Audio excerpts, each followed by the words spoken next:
त्यांची गेल्याचे photo viral झालेले आहेत.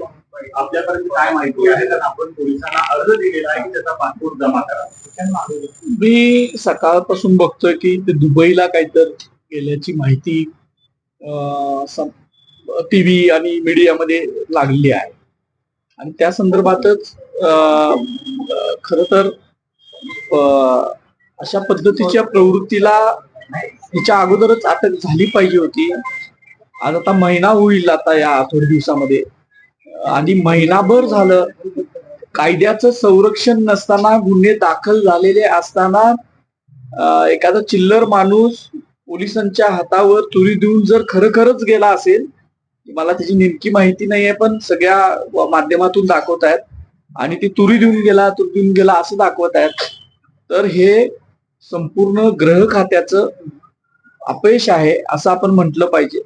वारंवार याच्या अगोदर सुद्धा सांगितलंय की माननीय मुख्यमंत्री, उपमुख्यमंत्री महोदय, सगळंच आपले महाराष्ट्रात राहणारा जो माणूस असतो, जो सत्तेवर असतो, तो शिवप्रेमी असतो. त्याच्या अनेक उदाहरणं आपण सांगू शकतो. पण अशा शिवप्रेमी व्यक्तींकडून शिवाजी महाराज, राष्ट्रमाता जिजाऊ साहेब, संभाजी महाराजांचा अपमान करणारा व्यक्ती हा सुटता कामा नये, अशा अपेक्षा माझ्यासारख्या एका लहानशा इतिहास अभ्यासकाच्या आहेत आणि त्या पूर्ण व्हायला पाहिजे. पण नागपूर पोलीस कुठेतरी कोल्हापूर पोलिसांना सहकार्य करत नाहीत अशा पद्धतीची देखील माहिती समोर येते. कारण त्या पद्धतीने चंद्रपूरमध्ये त्याचा वावर दिसतोय किंवा एकूणच ज्या पद्धतीने, शिवाय चंद्रपूरमध्ये काही पोलीस अधिकाऱ्यांना जो भेटतोय, पोलीस अधिकाऱ्यांना देखील भेटल्याचं माहिती समोर येते. हा दुर्लभ वाटत नाही का? महाराष्ट्रामध्ये पोलीस दलात असतील, शासनात असतील,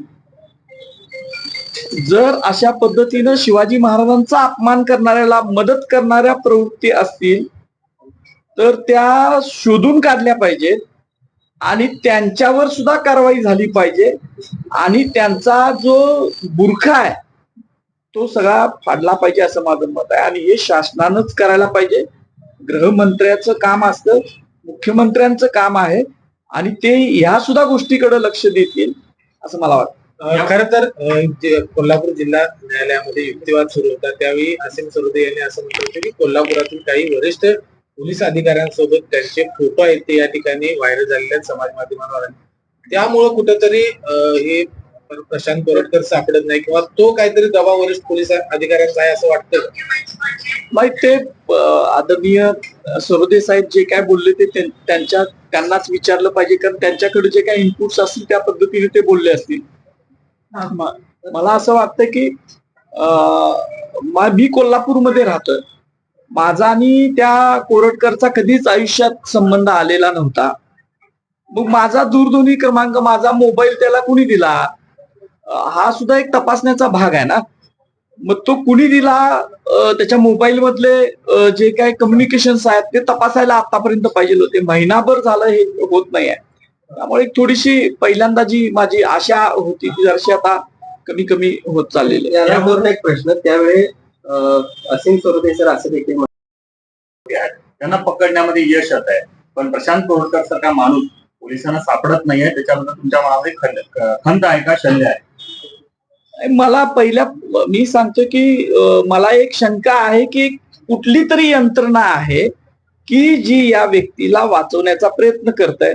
आता ती यंत्रणा कुठली आहे हा माझ्यासारखा सामान्य माणूस सांगू शकत नाही, पण एक शंका माझ्या मनात आहे की कुठली तरी यंत्रणा आहे की जी प्रशांत कोरटकरला वाचवण्याचा प्रयत्न करते आणि म्हणून त्याला अजूनपर्यंत अटक होत नाही. नागपूर दंगलीचा आधार घेऊन कोरटकर पसार झाला अशी चर्चा सुरू आहे. आता तो कसा पसार झाला, कधी पसार झाला का नाही, या सगळा तपास पोलिसांनी करायला पाहिजे असं मला वाटतं. केला गेला तो एका वरिष्ठ पोलीस अधिकाऱ्याच्या मार्गदर्शन त्यांचं घेतलं. ते असीम सरोदे सरांनाच विचारलं पाहिजे की नेमकं त्यांच्याकडे त्याच्या संदर्भात काय माहिती आहे. मला काय त्याच्या संदर्भात त्यांनी माहिती दिलेली नाही. तर ते समाज माध्यमावर बोललेत म्हणजे त्यांच्याकडे ठोस माहिती असणार, योग्य वेळी ते समाजासमोर सुद्धा आणतील. आता तो दुबईला गेल्याच्या चर्चा सुरू झाल्या काही, आता त्यानंतर तुमच्या पोलिसांशी बोलणं झालं का? पोलिसांचं काय म्हणणं आहे या दाव्यावर, तो गेला आहे दुबईला किंवा काय? नाही, पोलिसांशी माझं थेट काय बोलणं झालेलं नाहीये.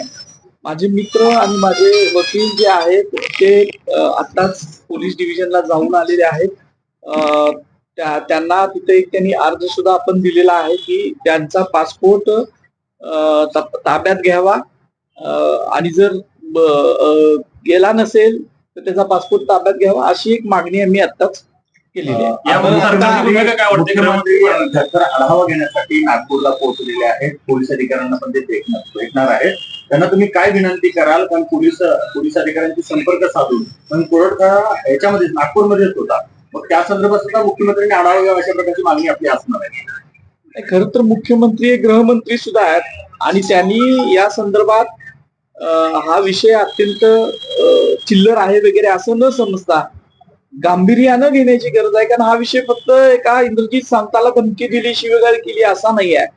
तर शिवाजी महाराजांच्या भावना एखाद्या व्यक्तीच्या महाराष्ट्रात राहणाऱ्या त्यामुळे त्यांच्या स्वतःच्या नागपूरमध्ये राहणाऱ्यांच्या का आहेत हे बघितलं पाहिजे.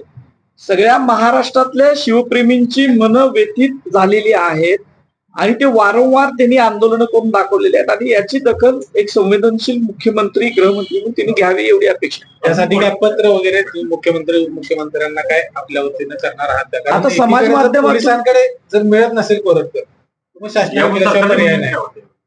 नाही, मला जे काय सांगायचं आहे ते मी आपल्यासारख्या सगळ्या लोकप्रिय टीव्ही चॅनल्स असतील, समाज माध्यम असतील यांच्यातून सांगत असतो. आणि कालच आता तुम्ही बघितलं असेल की मुख्यमंत्र्यांनी वक्तव्य केले की सरकारी अधिकाऱ्यांच्या समाज माध्यमावर काय येते ते सुद्धा त्यांना कळत असतं. तर एवढं इतके दिवस महिनाभर जर हे सगळं चालत असेल तर त्यांनी हे सगळं पाहिलं असेल, माहिती घेतली असेल असं मला वाटतंय. आणि त्यामुळे याच्यातूनच या माध्यमातूनच मी त्यांना आव्हान करतोय की तुम्ही याच्यावर लक्ष घालावं आणि तातडीनं अशा कुप्रवृत्ती ज्या आहेत, जी विष ओकणाऱ्या प्रवृत्ती आहेत, समाजामध्ये तेढ निर्माण करणाऱ्या प्रवृत्ती आहेत यांच्यावर कारवाई करा. खोक्यासारख्या व्यक्ती असेल किंवा गोळ्यांच्या खंडणीसाठी